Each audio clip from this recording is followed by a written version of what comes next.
Sosok Kadi dan Marti, kakek nenek gugat cucu sendiri perkara rumah warisan ayah. Inilah sosok Kadi dan Narti, kakek nenek Zaki. Zaki tengah viral di media sosial usai mengaku digugat kakek dan neneknya.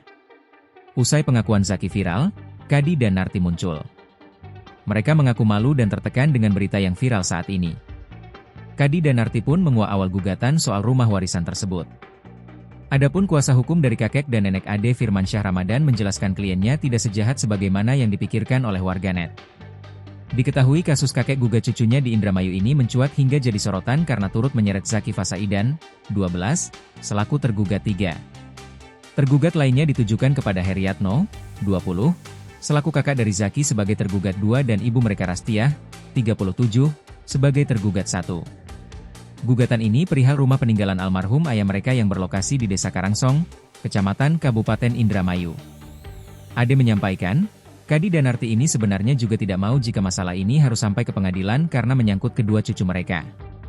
Hanya saja, cucu pertama mereka sendiri yang menantang jika ingin rumah itu dikosongkan harus ada surat dari pengadilan dahulu.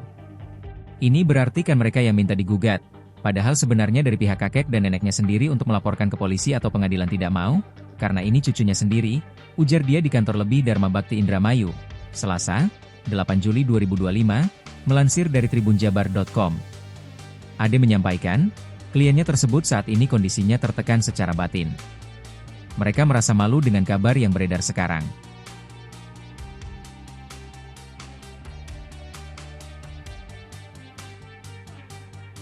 Download Tribun X sekarang, menghadirkan lokal menjadi Indonesia.